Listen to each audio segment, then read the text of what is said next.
Agung hari ini sudah mengucapkan turunan derivat dari pidato presiden, dari permintaan presiden, yaitu saya Jaksa Agung akan memakai hak eksklusif saya yang disebut apa namanya itu deponering gitu. Karena itu saya hentikan seluruh pemeriksaan terhadap Jumhur Ustadz Habib Rizik, harus segera dikeluarkan. Kan itu langkah yang orang mengerti bahwa presiden serius. Tapi aparat negara sampai sampai sekarang tetap tidak punya poin untuk melepaskan mereka. Jadi percuma presiden ucapkan itu kalau nggak ada langkah. Kan mestinya hari pertama ide itu kan ide radikal. Undang-undang ITE akan dihapuskan. Oleh karena itu mereka yang sampai sekarang masih terkait dengan undang ITE, berlakulah prinsip retroaktif.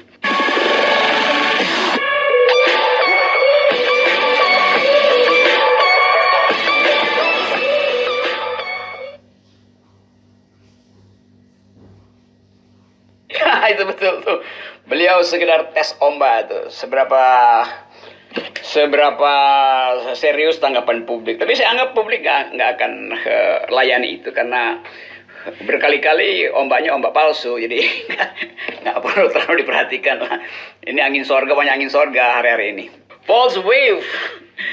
Dan sebetulnya kita tahu bahwa bertahun-tahun selama pemerintahan Pak Jokowi kita hidup di dalam gelombang ketidakpercayaan itu karena yang diucapkan lain. Jadi kalau beliau tiba-tiba punya ide untuk membatalkan ITE, ya itu juga gelombang baru yang mau diciptakan untuk menutupi gelombang sebelumnya yang juga sama, yaitu harapan palsu itu hal-hal saya mengerti kemudian Pak Kapolri berpikir semacam itu.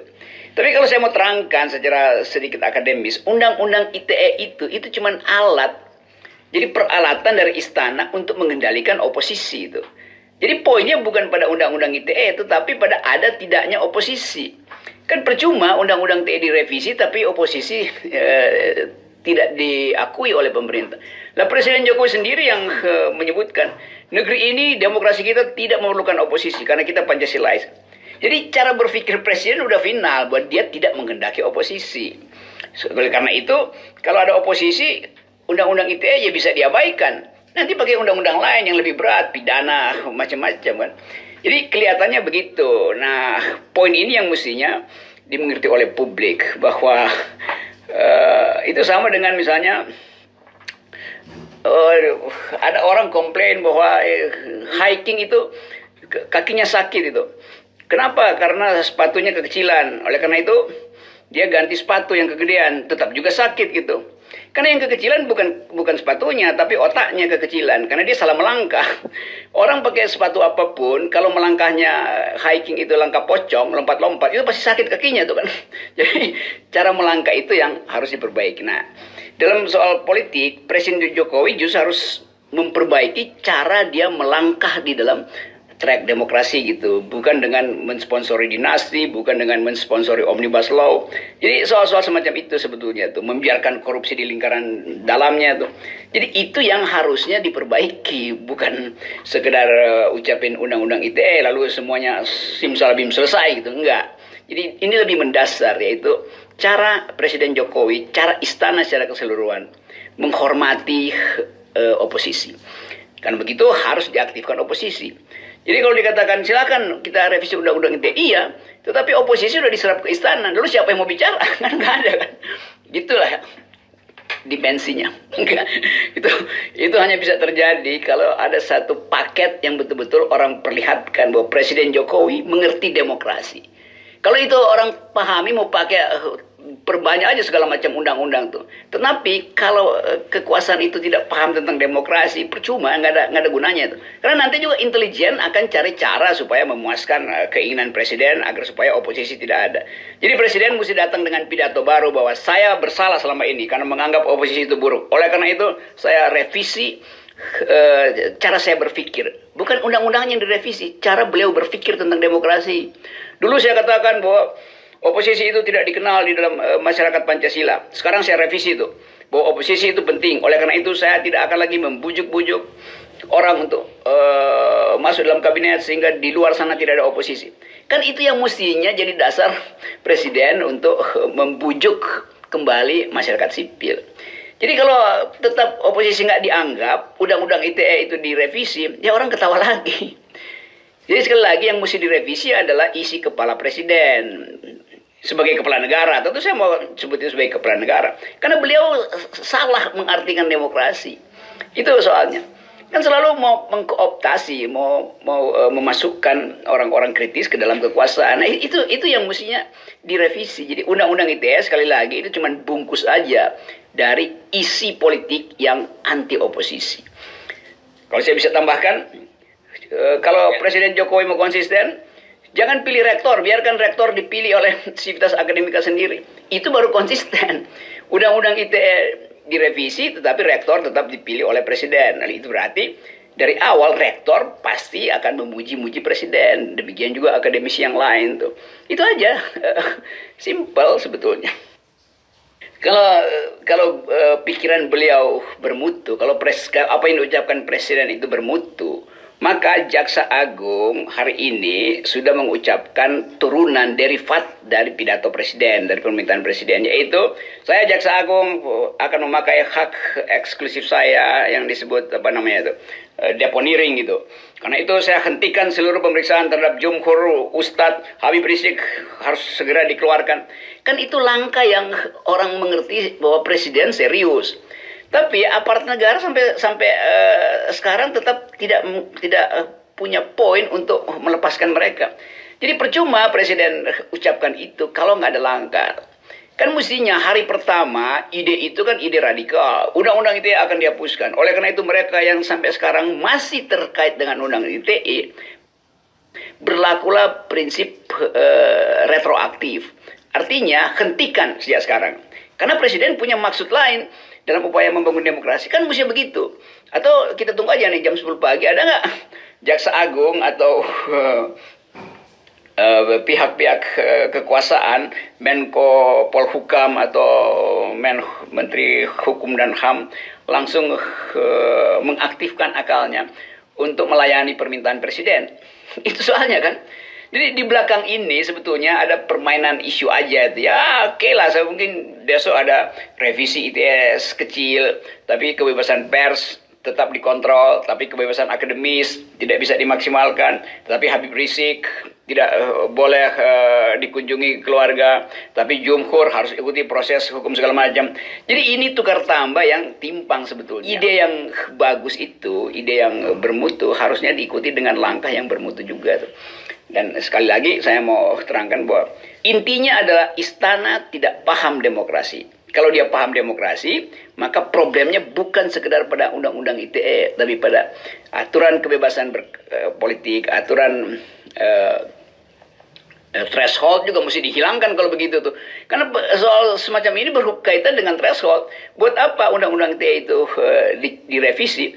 Tapi undang-undang tentang hak politik rakyat itu justru dikebiri melalui threshold. Itu percuma. Jadi kita mesti baca satu paket pikiran bahwa kalau mengerti demokrasi, lakukan secara komprehensif, bukan dicicil hanya karena Pak JK kritik lalu tiba-tiba oh ya kita revisi, hanya karena Pak SBY kasih satire maka tiba-tiba revisi. Jadi politik ini nggak boleh berdasarkan sekedar pada keinginan untuk membujuk Pak JK, membujuk Pak SBY. Ini kan orang tangkapnya, wah berarti Presiden Jokowi hanya mau membujuk dua tokoh itu, sementara yang lain silahkan masuk penjara itu. Itu analisis saya. Ya. Iya, kita tahu semua paket ekonomi itu akhirnya berantakan tuh. Karena udah bikin paket sampai paket 12 udah kayak seri Kopingho tuh. Paket 26, jilid 26, jilid bahkan Kopingho tuh sampai jilid 120 ada tuh. Ini Pak Jokowi udah di ujung kekhawatiran dia tiba-tiba punya ide untuk melepaskan kendali politik. Itu ajaibnya di situ tuh. Dan orang akan lihat pas eventnya apa. Barusan dia ngotot supaya pemilu 2022 itu ditunda ke 2024. Kenapa? Ya karena alasan politis. Karena alasan dinastinya nggak ada yang berani bertarung di 2022-2023. Jadi orang akan bandingkan dengan kebijakan-kebijakan yang disembunyikan oleh presiden sebetulnya. Ya, saya kira itu yang penting. Jadi intinya adalah undang-undang ITE itu cuma alat kontrol terhadap oposisi itu. Jadi yang harus dipulihkan adalah hak beroposisi itu.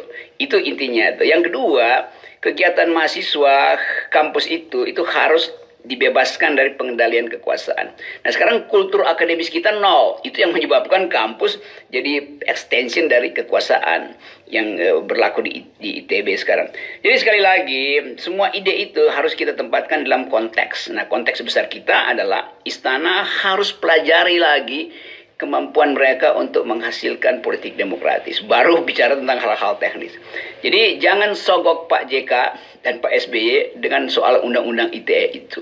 Sogoklah rakyat dengan kecerdasan berdemokrasi. Saya kira itu tipu-tipunya tuh. Oke.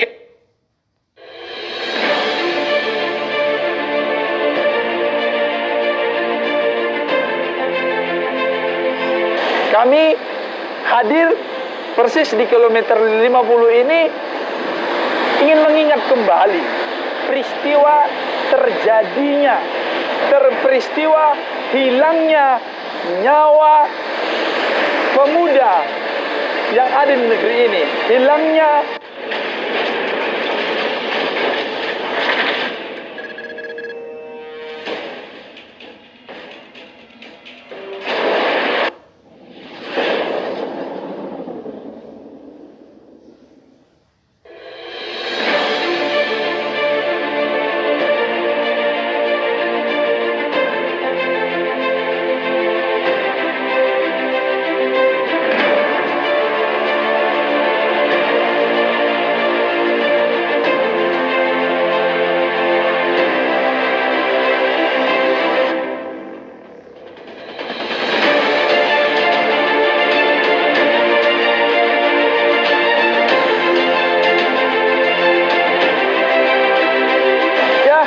Assalamualaikum warahmatullahi wabarakatuh kepada seluruh masyarakat Indonesia dan umumnya masyarakat dunia.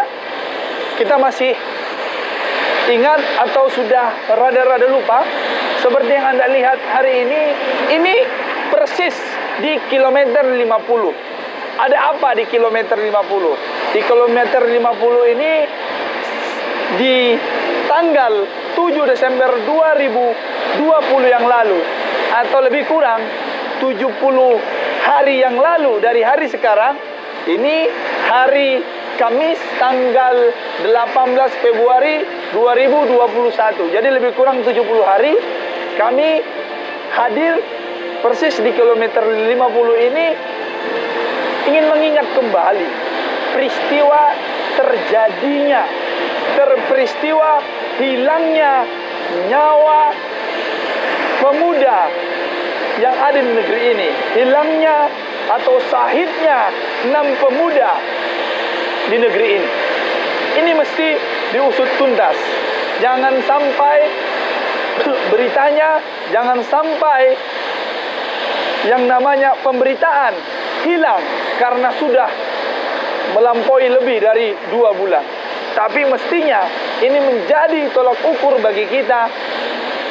Kasus ini mesti diungkap siapa otak di balik ini semua, siapa dan apa motif dari peristiwa ini terjadi.